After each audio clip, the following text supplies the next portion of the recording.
ఇప్పుడు ring master గా తయారైనటువంటి సిచ్యువేషన్ అందరినీ కాపాడి ఇటు రేవంత్ రెడ్డిని మాట్లాడాలని చెప్పేసి విజయ్ గారు ఆ విధంగా మీరు మాట్లాడకూడదు. గారు చాలా స్పష్టంగా పారదర్శకంగా విచారణ చేసే ప్రయత్నం చేస్తున్నారు. ఆయనకే కావాలి, ఇప్పుడు ఇది కావాలంటే సింగరేణి తెలంగాణ అస్తిత్వం గొడవలు అవుతాయని చెప్పి ఈ రకంగా తీసుకొచ్చి దాన్ని ఒక క్వాలిటీ లేని బొగ్గు అని చెప్పి అది చచ్చిపోయిందని మొత్తం నష్టాల్లో ఉందని అది పనికిరాదని ఈ నష్టాల కారణం ఎవరు? మీరు ప్రభుత్వాన్ని కాపాడే ప్రయత్నం చేస్తున్నారా విజయ్ కుమార్ గారు?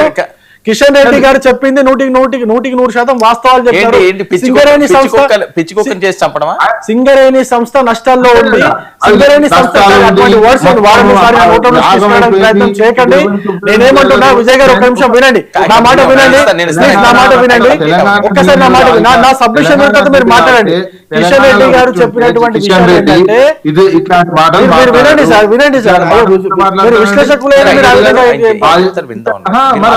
ఇవన్నీ ఎందుకు, ఇవన్నీ ఎటు దారి తీస్తున్నాయి చివరికి అదానికి. ఎందుకు అదానికి ఆల్రెడీ బొగ్గు గన్లు ఉన్నాయి. బొగ్గుకు సంబంధించిన గతంలో కూడా ఇందులో టెండర్ వేసి మళ్ళీ విత్తురాయండి, అదాని.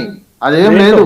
ఇప్పుడు ఇక్కడ సుజన్ రెడ్డి అంటే ఆయనకు మీరు ఇంకొకటి 9 బ్లాక్ రద్దు చేసినట్టయినా కుంభకోణం జరిగినట్టు. దాంట్లో ఇంకా నీకు బేసిక్ అదే కదా, బేసిక్ దాన్ని సుమోటోగా తీసుకోవచ్చు ఎవరైనా. నువ్వు రద్దు తీసుకున్నాడు కదా, కిషన్ రెడ్డి గారు తీసుకునే కదా కమిటీ వేసిండు ఇద్దరు డైరెక్టర్లతో కమిటీ వేసిండు. కిషన్ రెడ్డి గారు దాని గురించే వేసారు. కేంద్ర ప్రభుత్వానికి వినండి సార్, మీరు ఏం లాజిక్ ముందు ఈ 5 బ్లాకులు రద్దు చేసి 9 బ్లాక్ రద్దు అయిందంటేనే మిగతా 5 రద్దు కావాలి ఇమ్మీడియట్ గా. సేమ్ టెండర్ ప్రాసెస్, సేమ్ కి సంబంధించినటువంటిది. సుజన్ రెడ్డికి ఆల్రెడీ ఇచ్చిర్రు, ఇవ్వలేదని కాదు, ఆల్రెడీ ఇచ్చిర్రు. ఆయన రింగ్ మాస్టర్ అయి తిప్పుతున్నాడు మొత్తం. ఇంత అమౌంట్ ఇవ్వాలి వసూళ్లకు సంబంధించినటువంటిది. మీరు ఆల్రెడీ సుజన్ రెడ్డికి ఇచ్చారు. అక్కడ 9 బ్లాక్ రద్దు అయిందంటేనే ఇప్పుడు సుజన్ రెడ్డికి ఇచ్చింది కూడా రద్దు చేయాలి. ముందు అది రద్దు చేసేటట్టు డిమాండ్ చేయాలి కదా కిషన్ రెడ్డి ఏమంటాడు ఇప్పుడు అట 2014 నుంచి విచారణ చెప్తాడు. ముందు ఈడ జరిగిన అవినీతి కళ్ళ ముందు జరుగుతున్నటువంటి దాన్ని రద్దు చేసి మిగతా అంశాలు మాట్లాడాలి. 2014 నుంచి బీఆర్ఎస్ హయాంలో సింగరేణిలో అవినీతి జరిగిందా లేదా? మీరు జరిగిందా? ఇంత లాజిక్లు వాడుతున్నారు, మరి బీఆర్ఎస్ లాజిక్లు వాడట్లేదు ఎందుకో? ఒక్క ఆర్టికల్ రాధాకృష్ణ ఆర్టికల్ రాసినందుకే 9 బ్లాక్ రద్దు చేసిండు. అరే 9 బ్లాక్ రద్దు అయిపోయింది అంటేనే మిగతా కూడా రద్దు చేయాలి కదా. ఒకటి రద్దు చేసి ఒకటే కూర్చుంటే అంటే ఎట్లా? మిగతా రద్దు చేయాలని ఎందుకు కిషన్ రెడ్డి అడగట్లేడు? విజయ్ గారు అడిగితే సిబిఐకి ఇస్తేనట 2014 నుంచి చేస్తారట. 2014 ముచ్చట ఎందుకు వస్తుందండి? ముందు ఈ 5 మీరే రద్దు చేసారు కదా. 2014 అన్నది ఎవరు బట్టి గారు కదండి డిమాండ్. అవును, బట్టి గారు డిమాండ్ కాదు. మొన్న కిషన్ రెడ్డి కూడా అదే అన్నాడు, సిబిఐకి ఇస్తే నేను 2014 నుంచి విచారణ చేస్తా అని. అంటే ఈ 2014 జవాబు ఇవ్వలేదండి విజయ్ గారు, జవాబు ఇవ్వనివ్వండి.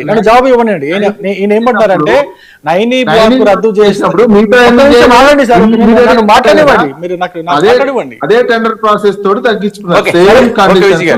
నన్ను మాట్లాడి నేనేం కిషన్ రెడ్డి గారు ఏం చెప్పిందంటే 9 ఇప్పుడు ఈయన ఏమంటారు విజయ్ గారు అంటే 9 బ్లాక్ తో పాటు మిగతా అన్ని బ్లాకులు కూడా రద్దు చేయాలంటున్నారు. కిషన్ రెడ్డి గారు ఇంకొంచెం ముందు పోయి ఏమన్నారంటే ఇవన్నీ కాదు 2014 నుంచి జరిగిన ప్రతి ఒక్కటి కూడా మనం వెలికి తీయాలి, అందులో అవినీతి జరిగింది. వినండి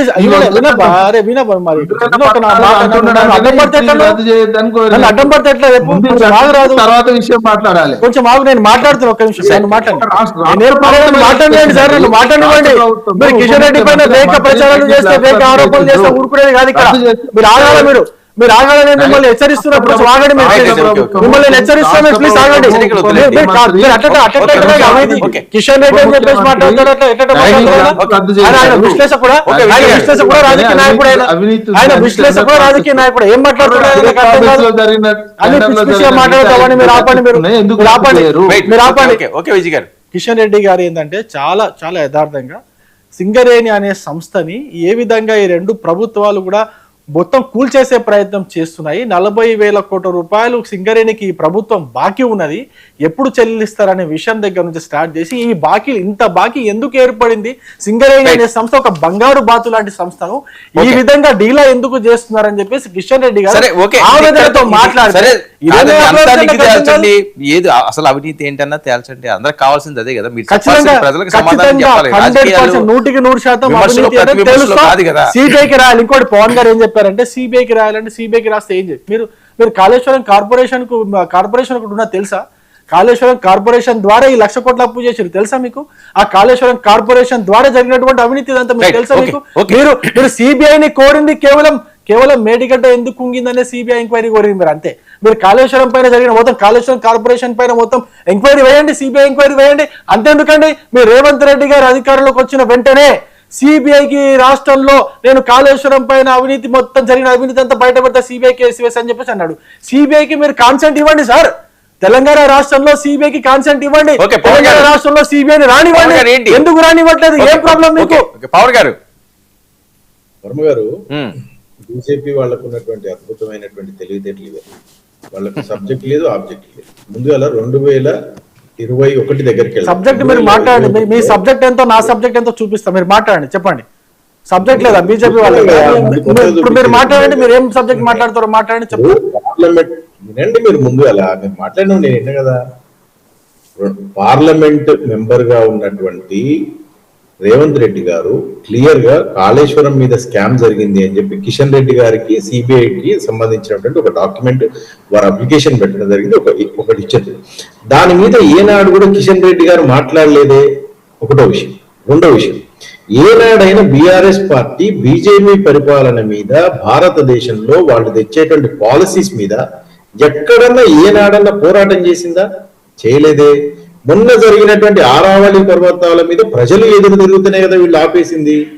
ఏనాడైనా అగ్రికల్చరల్ కి సంబంధించినటువంటి పవన్ గారు ఇప్పుడు అవన్నీ చర్చించడానికి అంత సమయం ఉంటుంది కానీ, సరే వినండి. బట్టి గారు అంశం అన్నది ఎటువైపు వెళ్తుంది?